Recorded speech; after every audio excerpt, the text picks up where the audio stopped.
আর এখানে 4 নাম্বারটা দেখো, এটা 4 নাম্বার হচ্ছে this is a plural equation. Plural ইকুয়েশনে তোমার এই যে কোস্টোফেনিক এন্ড কার্ডিওফেনিক অ্যাঙ্গেলটা অবলিটারেশন এখানে আছে এটা, ঠিক আছে। আর এখানে তোমার হলো এটা আছে সেগমেন্টাল কোলাপস, এটা লোয়ার কোলাপস ছিল, এটা 6 নাম্বারটা সেগমেন্টাল কোলাপস এটা, ঠিক আছে। আর এটা হলো হেমি ডায়াফ্রাম, হ্যাঁ ডায়াফ্রামটিক, এটা হলো তোমার ক্রেনিওপলসির কারণে হেমি ডায়াফ্রাম এটা, ঠিক আছে। আর হচ্ছে এইটা তোমার হলো 5 নাম্বারটা হলো তোমার বাইল্যাটারাল সরি এনলার্জ মিডিস্টেনাম। এনলার্জ মিডিস্টেনাম কেন হবে? যদি তোমার লিম্ফ নোড ইনভলভমেন্ট হয় তাহলে মিডিস্টেনাল এনলার্জমেন্ট হতে পারে, ঠিক আছে। আর এর 8 নাম্বারটা হচ্ছে তোমার এটা হলো যে তোমার রিপ ডিস্ট্রাকশন, ওকে, রিপ ডিস্ট্রাকশন। এখন হ্যাঁ, তো এখানে দেখো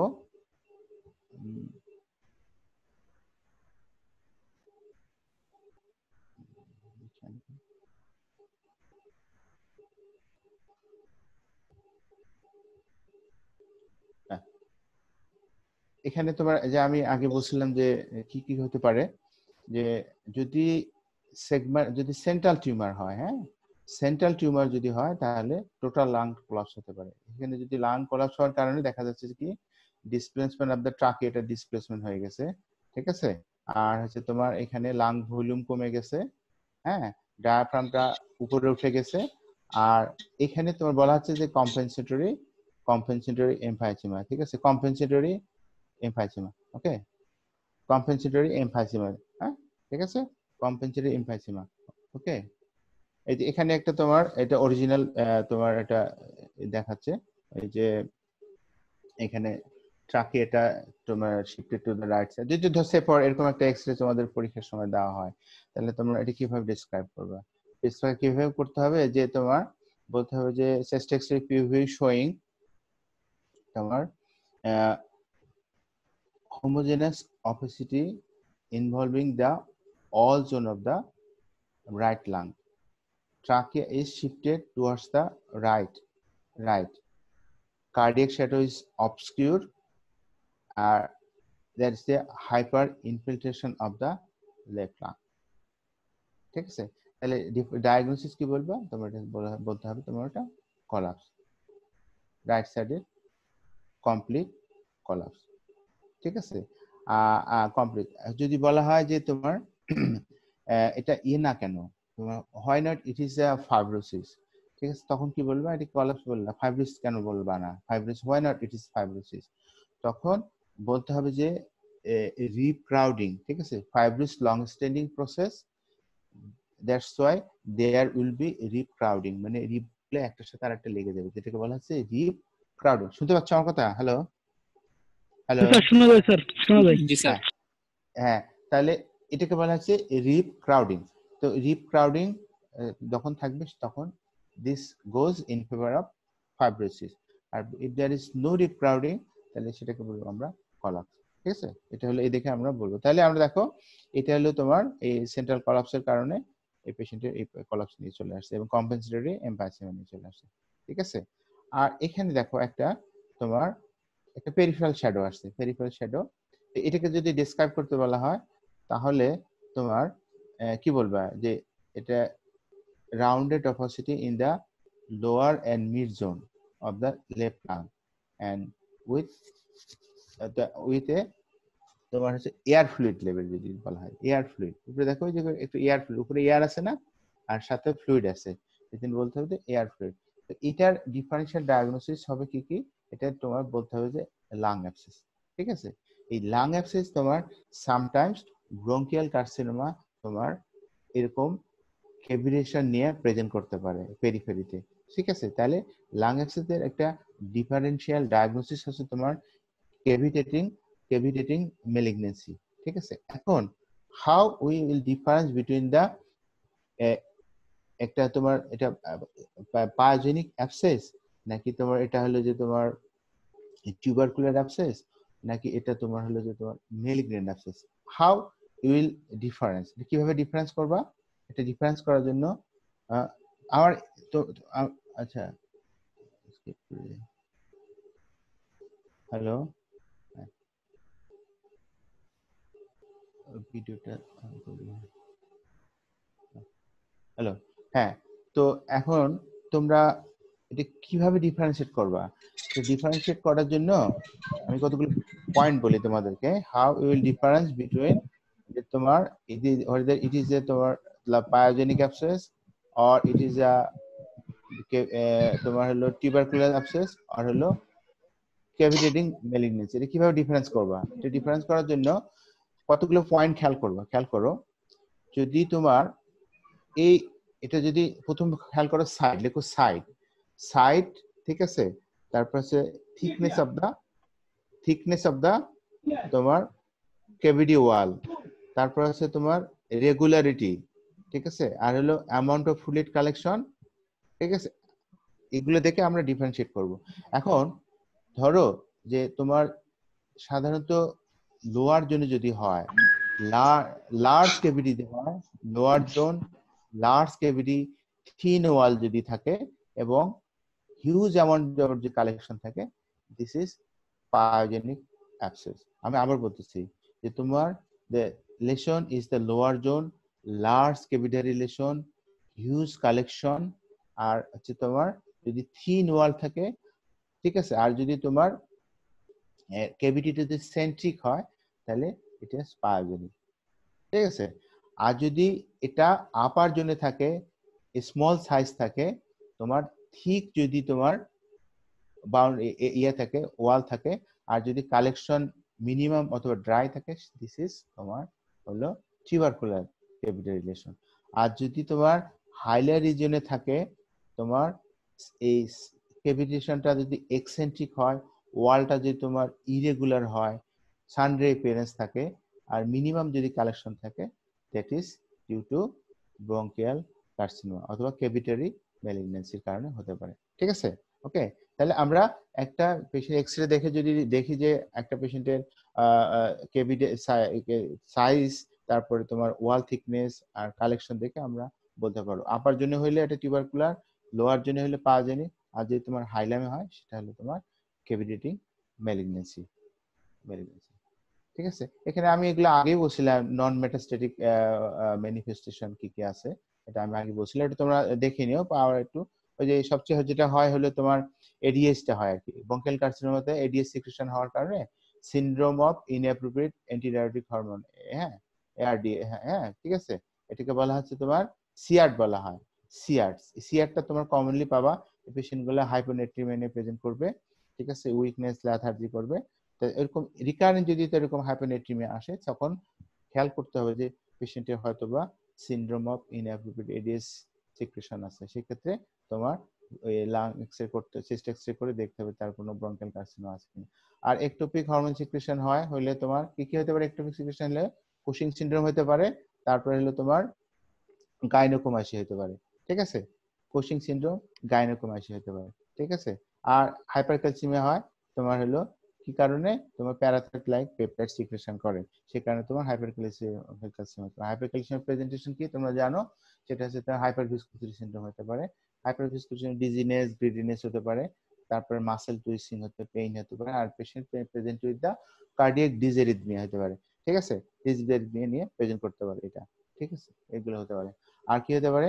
কার্সিনোর সিনড্রোম, কার্সিনোর সময় সেটা হট ফ্লাশ হতে পারে, ডায়রিয়া হয়, হ্যাঁ, ফ্লাশিং হয়, আর এরকম প্রেসার শুট করতে পারে, সেটা হলো কার্সিনোর সিনড্রোম। এটা তোমার এসিটেজ হওয়ার কারণে একটু ইয়ে। আর একটু বললাম তো, আর কিছু নিউরোলজিক্যাল ম্যানিফেস্টেশন হতে পারে, যেমন হলো তোমার পলিনিউরোপ্যাথি হতে পারে, মায়োলোপ্যাথি, সেরেব্রাল ডিজেনারেশন হতে পারে। আর একটা ইম্পর্টেন্ট হচ্ছে এটন লাম্বার্ট সিনড্রোম, এটা হলো মাইস্থেনিয়া লাইক সিনড্রোম বলা হচ্ছে। এরা পেশেন্ট সাধারণত দুর্বল হবে, হ্যাঁ, হাঁটতে পারবে না, হ্যাঁ, এটা তোমার তোমার রিসেপ্টর এগেইনস্টে অ্যান্টিবডি ফর্মেশন হয়, এটা এটেন লাম্বার্ট সিনড্রোম হয়। আর একটা ইম্পর্টেন্ট ফাইন্ডিং হচ্ছে তোমার হাইপারট্রফিক পালমোনারি অস্টিওআর্থ্রোপ্যাথি, এটা সাবপেরিস্টিয়াল নিউবোন ফর্মেশন হয়, পেশেন্ট পেরিওস্টাইটিস হয়, এজন্য ডিস্টাল তোমার রেডিয়াস আলনা টিবিয়া ফিবুলাতে এরকম পেইন হয়, অনেক সময়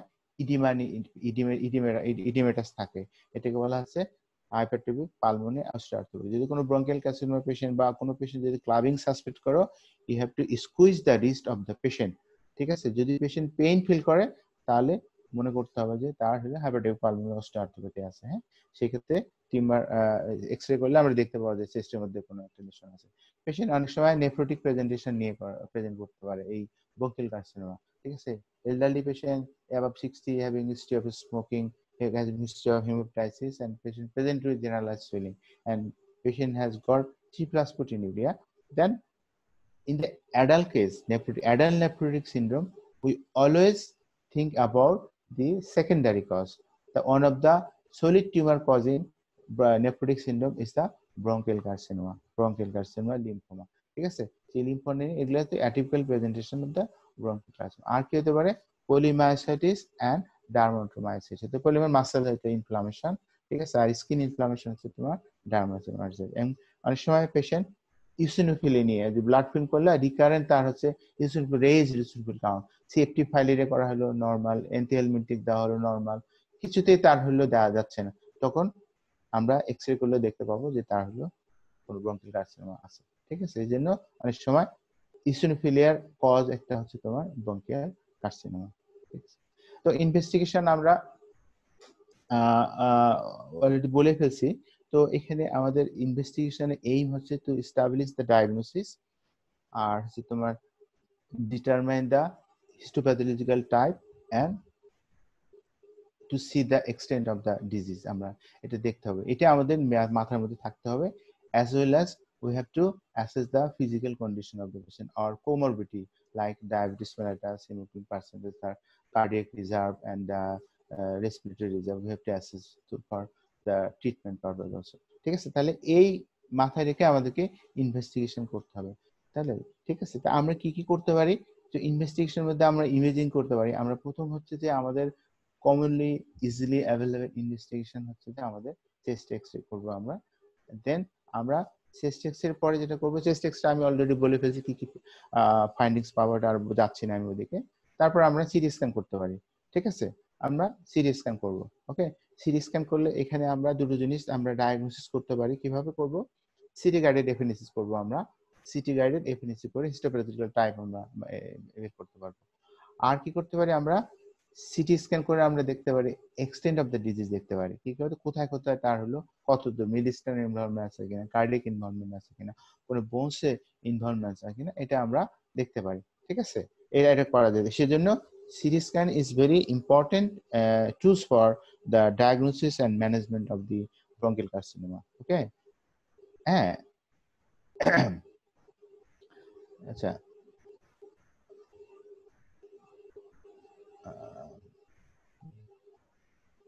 আর কি করা যেতে পারে? আমরা করতে পারি অনেক সময় যদি আমরা সেন্ট্রাল যদি লেশন থাকে তাহলে আমরা endobronchial biopsy, endobronchial ultrasound guided bronchial biopsy sampling নিতে পারি আমরা, ঠিক আছে। আর এখানে কিছু কমপ্লিকেশন বলা আছে, আমরা কি কি যদি সিটি স্ক্যান করতে যাই তাহলে কি হতে পারে? ইনজুরি হতে পারে, নার্ভ ইনজুরি, বোনস ইনজুরি হতে পারে, তারপরে নিউমোথোরাক্স হতে পারে, ঠিক আছে, ইনফেকশন হতে পারে। এগুলো আমাদেরকে this are the complication of the city guided, ঠিক আছে। আর নন ইনভেসিভ কিছু ইনভেস্টিগেশন কি করবো আমরা? স্পুটাম সাইটোলজি করতে পারে। স্পুটাম সাইটোলজি করলে আমাদের but yielding value is very পুর। কত পার্সেন্ট হতে পারে? অনলি 10% হলো ইয়েল্ডিং ভ্যালু ফর দি তোমার হলো diagnostic yielding of the bronchial carcinoma, ঠিক আছে। তো আমরা অনেক সময় যদি পেয়ে যাই তাহলে এটা আমাদের জন্য ইজিলি অ্যাভেলেবল, আমাদের চিপ, আমাদের দেশের কনটেক্সটে it is very cheap. That's why we should consider the sputum also for malignant, sputum for malignant cell. আর কি করতে পারি আমরা? If the patient present with pleural effusion, then we can aspirate the pleural fluid and we can do cytological examination, malignant cell examination, and biochemical to exclude the other disease like tuberculosis or parapneumonia effusion, ঠিক আছে, parapneumonia, ঠিক আছে। But pleural fluid yielding value is very poor also, but pleural biopsy yielding value is very high. It is about 20%, but 5 to 10% is pleural fluid yielding value, ঠিক আছে। But these are the available and it's very cheap. So in our context, we should consider this type of investigation prior to going to the in the valuable investigation. So we should consider sputum cytology first, then we go for pleural effusion, draw and examination, and finally pleural biopsy. and then we go for CT scan. Okay, in this context, but CT scan is gold standard and mandatory for the diagnosis and management of bronchial carcinoma. ঠিক আছে, আর কি করতে পারি আমরা? ও ঠিক আছে, এখানে আমি যে কথাগুলো বললাম সেটা এখানে বলা হচ্ছে যে staging to guide the treatment. আমরা স্টেজিং করব কেন? why we go for this staging? কেন করব আমরা স্টেজিং এ? কারণ দেখা যাচ্ছে আমরা স্টেজিং করার জন্য দেখা যাচ্ছে যে আমরা বিভিন্ন স্টেজের আউটকাম এবং ট্রিটমেন্ট ডিফারেন্ট। ঠিক আছে, that's why we go for staging of the bronchial carcinoma. ঠিক আছে, এর স্টেজিং করতে গেলে আমাদেরকে কিছু কিছু ইনভেস্টিগেশন, এক্সট্রা ইনভেস্টিগেশন করতেই হবে। হ্যাঁ, তো বলা হচ্ছে যে small cell carcinoma there is no need for staging because it is very তোমার আর্লি মেটাস্টেসিস হয় এবং ইজিলি আর্লি মেটাস্টেসিস হয়। ডায়াগনোসিস হওয়ার আগে, সিমটম হওয়ার আগে ডিস্টেন্স মেটাস্টেসিস হয়। সেজন্য আমরা সাধারণত স্মল সেল কার্সিনোমার ক্ষেত্রে আমরা স্টেজিংটাতে গুরুত্ব দিই না। বাট আমরা নন স্মল সেল ক্যান্সার যেটা আছে, আমরা কি ছিল? অ্যাডেনোকার্সিনোমা, লার্জ সেল কার্সিনোমা, আর কি ছিল? স্কোয়ামাস সেল কার্সিনোমা ছিল। ঠিক আছে, এই তিনটার ক্ষেত্রে আমরা অবশ্যই স্টেজিং করব। ঠিক আছে, স্টেজিং করতে গেলে আমাদের কি করতে হবে?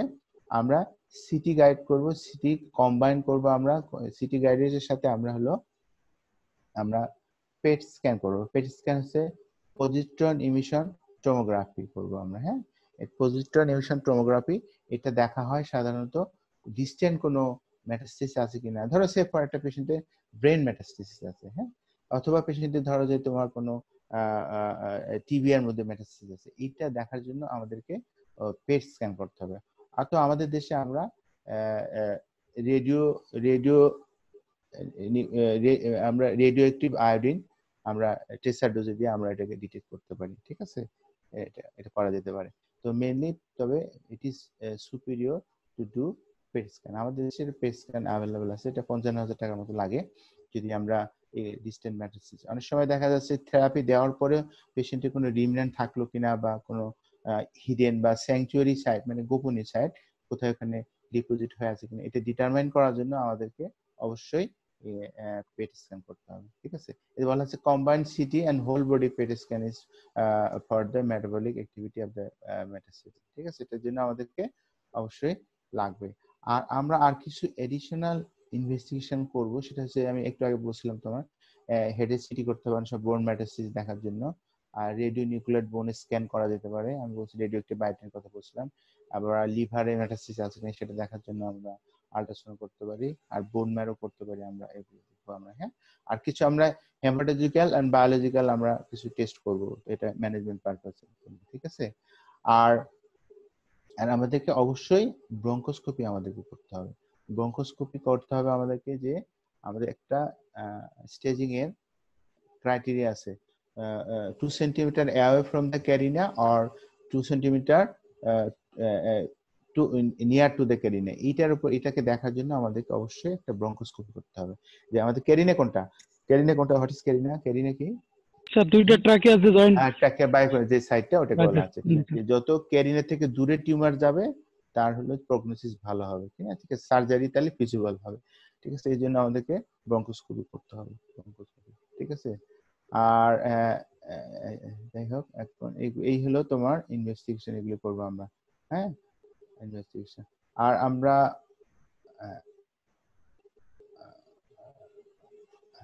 আচ্ছা, এখানে একটা দেখো, এখানে এটা আমাদের স্টেজিং এর কথা আসছে। স্টেজিংটা আমি তোমাদেরকে এটা একটু দেখো। হ্যাঁ, স্টেজিং এখানে স্টেজিংটা খুবই গুরুত্বপূর্ণ, কারণ হলো আমরা যখন ম্যানেজমেন্ট পারপাসে যাব সেক্ষেত্রে আমাদেরকে স্টেজিং এর উপর হলো ট্রিটমেন্টটা দিতে হবে সেভাবে আর কি। তো আমরা এখানে 7টা স্টেজিং এ ভাগ করছি। টিএনএম ক্লাসিফিকেশন তোমরা পড়ছো না? টিএনএম ক্লাসিফিকেশন, টিএনএম কি? Tumour size, metastasis. Nodal environment, আর হলো মেটাস্টেসিস আছে। ঠিক আছে, এই কোয়ার্টার উপরে তোমার হচ্ছে যে আমরা হলো স্টেজিং করব। ঠিক আছে, তো এখানে বলা আছে টিউমার কি কি সাইজ কি কি হতে পারে। দেখো, T1, T2, T3, T4, চারটা। টি টিউমার সাইজটা বলছে, এটা ভাগ করতে হবে। এটা হলো যে আবার T1টাকে আবার এটা T1টাকে আবার তিনটা ভাগ এ বি সি করছে, আর T2টাকে দেখো এ বি, আর 3টা হলো তো একটাই, আর T4টা হলো তোমার একটাই, ঠিক আছে।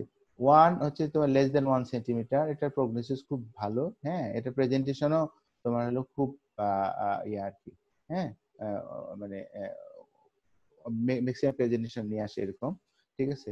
আর T1 এর বি হচ্ছে তোমার হলো 1 থেকে মোর দেন 1 সেন্টিমিটার, আর হলো লেস দেন 2 সেন্টিমিটার। আর টি হলো তোমার সি হলো more than 2 but less than 3, আর লেস দেন মোর দেন 3 আর লেস দেন 4 হচ্ছে তোমার 2A, আর 2B হচ্ছে তো মোর দেন 4 বাট লেস দেন 5, আর মোর দেন 5 হলো T3, আর মোর দেন লেস দেন 7 হলো মোর দেন 7 হচ্ছে তোমার T4, হ্যাঁ। এবং সাথে ইনভলভমেন্ট যদি হয়, involving the heart vessel oesophagus and carina, ঠিক আছে। ও একটা জিনিস বলি, সেটা হচ্ছে যে অনেক সময় ব্রঙ্কিয়াল কার্সিনোমা মে ইনভলভ দা তোমার ইসোফেগাস, সেক্ষেত্রে patient present with dysphagia present করতে পারে, ঠিক আছে। তাহলে এটা এগুলো ইনভলভমেন্ট করতে পারে। দেখো তাহলে টিউমার সাইজ কি হতে পারে 4 পর্যন্ত, 7-এর উপরে হলো 4 T4, 5-এর উপরে হলো তোমার 3, আর হচ্ছে তোমার 4 থেকে 5 লেস দেন 5 যদি 2B, ঠিক আছে। আর এখানে দেখো টিউমার মেটাস্টেসিস, এটা লাংয়ে শুধু মেটাস্টেসিস থাকবে, M1A, হ্যাঁ, M1B আর M1C। যদি লাংয়ের মধ্যে মেটাস্টেসিস থাকে, যদি প্লুরাল থাকে, তাহলে সেটা হলো 1A। আর যদি সিঙ্গেল এক্সট্রাথোরাসিক ম্যানিফেস্টেশন হয়, এক্সট্রাথোরাসিক মানে ধরো যে একটা সুপ্রাক্লোবাল লিম্ফ নোড আছে, তাহলে এটা এম হলো তোমার এম এম M1B। আর যদি ধরো যে দেখা গেল যে তার হলো এটা লিভারে আছে এবং তার হলো লিম্ফ নোডে আছে, হ্যাঁ, পেরিটোনিয়ামে আছে, লিভারে আছে, তাহলে সেটা হবে তোমার হলো MC, ঠিক আছে। আর এখানে লিম্ফ নোড তিনটা বলছে তোমার, ইপসিল্যাটারাল হাইলার লিম্ফ নোড, ইপসিল্যাটারাল মেডিস্টাইনাল আর সাবপেরিনাল লিম্ফ নোড। একদিকে N1 হচ্ছে শুধু হাইলার লিম্ফ নোড যদি ইপসিল্যাটারাল হয়, আর যদি মিডিস্টাইনাল ইপসিল্যাটারাল আর সাবপেরিনাল হয় তাহলে N2, আর যদি বাইল্যাটারাল হয়, যে কন্ট্রোল্যাটারাল যদি হয়, সুপ্রাক্লাভিকুলার হয়, একদিকে টিউমার আর অন্যদিকে তোমার ইয়ে হয়, তাহলে সেটা হলো তোমার কন্ট্রোল্যাটারাল, তাহলে তোমার N3, ঠিক আছে। তো এখন দেখো স্টেজ 1 কোনটা, স্টেজ 1 এর হচ্ছে তোমার এই তিনটা হলো স্টেজ 1, এই যে তোমার একদম 3 পর্যন্ত টিউমার, 3 পর্যন্ত টিউমার স্টেজ 1, হ্যাঁ, স্টেজ 1, ঠিক আছে। 1 এর এ, এখানে তোমার কোনো তোমার লিম্ফ নোডে কোনো এ নাই, হ্যাঁ, এখানে তোমার এই একটা মেটাসিস থাকতে পারে, নাও থাকতে পারে, ঠিক আছে, থাকবে না এটা, তাহলে এটা হলো তোমার 1A।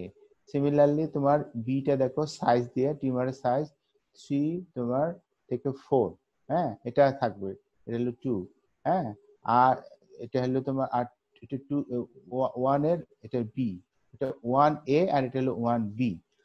আর দেখো এখানে 2 এর এটা যদি তোমার সাইজ হবে তোমার 4 to 4 and less than 5 হবে, কিন্তু তোমার হলো ইপসিল্যাটারাল সাথে তোমার হলো লিম্ফ নোড থাকবে, ইপসিল্যাটারাল হাইলার লিম্ফ নোড যদি থাকে, আর যে টিউমার সাইজ 4 থেকে 5 হয়, তাহলে সেটাকে বলতেছি আমরা স্টেজ 1 এর এ। আর বি যদি তোমার এটা আছে, ইপসিল্যাটারাল হাইলার লিম্ফ নোড আছে, বাট সাথে তোমার হলো টিউমার সাইজটা 5 এর উপরে, তখন আমরা বলবো এটাকে তোমার হলো স্টেজ 2 এর বি। সিমিলারলি আমরা এটা এইভাবে স্টেজিং গুলো করে ফেলবো, ঠিক আছে। এটা এইভাবে দেখে নকশা দেখে স্টেজিং করে ফেলবো, ওকে, ঠিক আছে। এখন হচ্ছে তোমার ম্যানেজমেন্ট। ম্যানেজমেন্ট কি করবা, যে তোমার বলা হচ্ছে যে সার্জারি, আমাদের এখানে তিনটা ম্যানেজমেন্ট আছে, সার্জারি, রেডিওথেরাপি আছে, আর হলো তোমার কেমোথেরাপি আছে, ঠিক আছে। সার্জারি আছে, রেডিওথেরাপি, আর হলো তোমার কেমোথেরাপি, ওকে। আমাদের surgery is fit as a possible, কারণ হচ্ছে যে অনেক সময় এটা প্রেজেন্টেশন নিয়ে আসে এবং তাদের ডিস্টেন্ট মেটাস্টেসিস থাকে, এই জন্য তোমার হলো সার্জারি করা পসিবল হয় না। এছাড়া তাদের কিছু কোমরবিডিটি থাকে, যেমন হলো তাদের হার্ট ডিজিজ থাকতে পারে, তাদের হলো রেসপিরেটরি রিজার্ভ বেশি থাকে, কম থাকে, অথবা পেশেন্টের যদি তোমার কোনো প্যারালাইসিস থাকে অথবা তার কিডনি সমস্যা থাকতে পারে, সেই কারণে তোমার হলো এরকম সার্জারিটা ফিজিবল হয় না। But treatment is surgery is the best treatment option. If we can do surgery in the earlier stage, the prognosis will be very very good. ঠিক আছে? তাহলে আমরা বলা হচ্ছে যদি সার্জারি ট্রিটমেন্ট যদি দেওয়া হয় তাহলে 5 ইয়ার সার্ভার স্টেজ 1 এর ক্ষেত্রে যদি আমরা সার্জারি করতে পারি তাহলে 75% হলো তোমার স্টেজ 1 এ 5 ইয়ার সার্ভাইভাল। 5 ইয়ার সার্ভাইভাল হলে বলতে বলা হয় যে কিউর বলা হয়। যদি কোনো পেশেন্টের 5 ইয়ার সার্ভাইভাল হয় সেটাকে বলা হয় কিউর বলা হয়, ট্রিটমেন্ট কিউর। মনে থাকবে, যদি কারো 5 বছর টিউমার সার্জারি করার পর 5 বছর বাঁচে তাহলে সেটাকে ধরে নেওয়া হয় যে কিউর বলা হয়। হ্যাঁ, আর এটা হলে তোমার স্টেজ 1 এ হবে এরকম। আর যদি দেখা যায় যে তার স্টেজ 2 ডিজিজ হয়, আমি স্টেজিং বলছিলাম, সেই সার্জারি যদি আমরা করি তাহলে সেই ক্ষেত্রে তার হলো সার্ভাইবিলিটি হবে 55%। ঠিক আছে, 55% হবে। ঠিক আছে, আর যাদের এই আমরা সার্জারি সাধারণত ফিজিবল স্টেজ 2 বি পর্যন্ত আমরা করতে পারি, বাট স্টেজ 2 বির পরে যদি যায় তাহলে আমরা সেক্ষেত্রে সার্জারি করতে পারবো না। সেক্ষেত্রে আমাদেরকে কম্বাইন রেডিওথেরাপি এন্ড হলো কেমোথেরাপি আমাদেরকে অফার করতে হতো to patient for their better survival. হ্যাঁ, ঠিক আছে, তাহলে সার্ভাইভাল আমরা করতে পারি। এখানে দুটো জিনিস আছে, অ্যাডজুভেন্ট থেরাপি আর হলো নিও অ্যাডজুভেন্ট থেরাপি। যদি আমরা সার্জারির আগে যদি আমরা কোনো থেরাপি দিই, কেমোথেরাপি, সেটি বলা হয় নিও অ্যাডজুভেন্ট বলা হয়। আর যদি সার্জারি করার পরে দেওয়া হয় তাকে বলা হচ্ছে এটা অ্যাডজুভেন্ট থেরাপি। ঠিক আছে, নিও অ্যাডজুভেন্ট হচ্ছে যে দিলে যদি কোনো ডিস্টেন্ট মেটাস্টেসিস থাকে টিউমারে, যে ব্লাড বর্ন মেটাস্টেসিস, সেক্ষেত্রে তোমার ব্লাড বর্ন মেটাস্টেসিস এটা আমরা কিউর করা সম্ভব, এদের আউটকাম ভালো হয়। ঠিক আছে, পরবর্তীতে। ঠিক আছে, আর এছাড়া আমরা আর কি করতে পারি, আমরা রেডিওথেরাপি দিতে পারি। আমরা রেডিওথেরাপি দেব কখন কখন, রেডিওথেরাপি ইন্ডিকেশন কতগুলো আছে ইন্ডিকেশন, যেমন হলো যে তোমার পেশেন্টের যদি সিভিয়ার ইন্ট্রাক্টেবল যদি হেমোপ্রাইসিস যদি থাকে, পেশেন্টের যদি তোমার বনি পেইন থাকে, যদি পেশেন্টের যদি কমপ্লিট কলাপস থাকে, স্ট্রাইডার হুইস থাকে, বেডরেস্ট থাকে, সেক্ষেত্রে আমরা রেপিড রেডিওথেরাপি আমরা দিতে পারি। ঠিক আছে, রেডিওথেরাপি দিতে পারি। এছাড়া আর কোথায় কোথায় দেখো স্টেজ 3 তে আমরা দেওয়া যেতে পারে। আর একটা অপশন আছে highly targeted radiotherapy is best option, এটা হচ্ছে তোমার স্মল ডোজে ফ্রিকোয়েন্ট দেওয়া হয়। ঠিক আছে, দেওয়া যেতে পারে রেডিওথেরাপি। ঠিক আছে, এখানে আমি আগে বলছি যে এগুলো এই ক্ষেত্রে তোমার ভ্যালুয়েবল রেডিওথেরাপিটা ভেরি ইম্পর্টেন্ট। সেটা হচ্ছে তোমার পেলিয়েটিভ ফেজে যদি পেশেন্টের কোনো ডিস্ট্রেসিং থাকে, সুপ্রিওভেনাল অবস্ট্রাকশন থাকে, রিকারেন্ট হেমোপ্টাইসিস থাকে, যদি বোনে কোনো মেটাস্টেসিস থাকে, বোন পেইন থাকে, সেইটাকে জন্য আমরা রেডিওথেরাপি দেওয়া যেতে পারে। ঠিক আছে, রেডিওথেরাপি।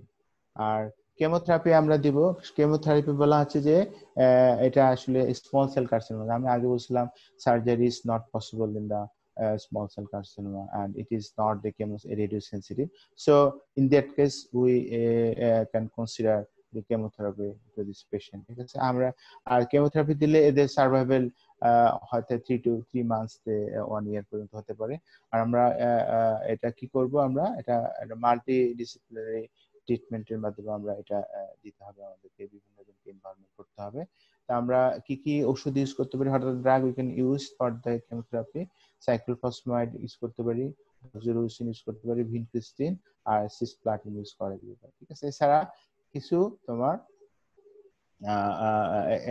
আমরা মনোক্লোনাল অ্যান্টিবডি ইউজ করা যেতে পারে।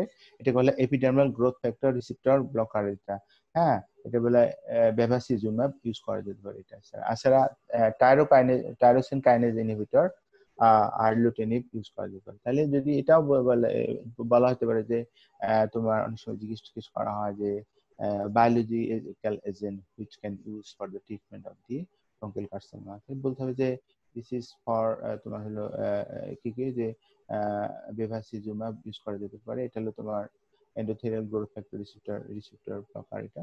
আর হচ্ছে যে তোমার টাইরোসিন কাইনেজ ইনহিবিটর, সেটা হচ্ছে তোমার আরলুটিনিব ইউজ করা যেতে পারে। ঠিক আছে, আর এই মোটামুটি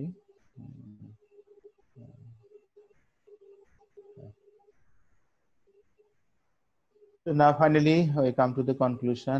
The prognosis is very poor. আমি আগেই বলছি very poor prognosis, কারণ 70% die within 1 year of diagnosis. খেয়াল করছো, দেখো যে 70% patient die within 1 year of diagnosis. হ্যাঁ, আর 6 to 8% patient survive 5 years after the diagnosis. Those who are তোমার হলো stage 1 with which are undergone surgery. ঠিক আছে, the best prognosis কাদের বেশি ভালো হয়? well differentiated squamous cell carcinoma, হ্যাঁ, that has not metastasis, amenable to the surgical decision. আমি বলছিলাম যাতে সার্জারি করা সম্ভব হবে যাদের হলো well differentiated squamous cell carcinoma থাকবে এবং যেটা তোমার মেটাস্টেসিস হয়নি, তাদের যদি আমরা সার্জারি করি তাদের প্রগনোসিস ইজ বেস্ট। ঠিক আছে, তাহলে this is all about the primary lung tumour. ঠিক আছে, তোমাদের কোনো আর কোশ্চেন আছে? কিছু বলবা, জিজ্ঞেস করবা? হ্যাঁ, হ্যালো স্যার, টাইম তো প্রায় শেষ, তার কোশ্চেন আর কোশ্চেন নেই। আচ্ছা ঠিক আছে, থ্যাংক ইউ। আচ্ছা তোমরা নেক্সট কি পড়বে? নেক্সট কোনটা ক্লাস নেব বলো? নেক্সট কোনটা? স্যার কোনটা? স্যার ব্রঙ্কোস্কোপি এখন পড়াইনি স্যার। নিউ অ্যাডজুভেন্ট হচ্ছে যে সার্জারি করার আগে যদি আমরা থেরাপি দেই, কেমোথেরাপি, সেটা নিউ অ্যাডজুভেন্ট। আর অ্যাডজুভেন্ট হচ্ছে যে সার্জারি করার পরে, হ্যাঁ, আগে আর পরে। আগে হলে নিউ অ্যাডজুভেন্ট, আর হলো যে তোমার হলো পরে হচ্ছে অ্যাডজুভেন্ট। ঠিক আছে, নিউ অ্যাডজুভেন্ট সুবিধা হলো যে তোমার এটা যদি কোনো ব্লাড বর্ন মেটাস্টাসিস থাকে বা অন্য কোনো ডিপোজিশন থাকে, ডিস্টেন্ট মেটাস্টাসিস থাকে, সেগুলোকে তোমার কি ভাই ক্যান্সার সেলগুলোকে কিল করবে। ঠিক আছে, এই জন্য সার্জারি আউটকামটা ভালো হয়। ওকে, এটা বলা হচ্ছে নিউ অ্যাডজুভেন্ট। হ্যাঁ, তুমি বলছিলাম কি নেক্সট কি পড়বা? নেক্সট স্যার ব্রঙ্কোস্কোপি পড়াইনি এখন স্যার। ব্রঙ্কাইটিস? জি স্যার। আচ্ছা ঠিক আছে, ব্রঙ্কাইটিস পড়াবেন। ওকে, থ্যাংক ইউ ভেরি মাচ। হ্যাঁ, ভালো থেকো, সাবধানে থেকো। হ্যাঁ, থ্যাংক ইউ বাইরে স্যার। যাবা না। আসসালামু আলাইকুম হ্যাঁ, স্যার। ভালো থাকবেন স্যার। আসসালামু আলাইকুম।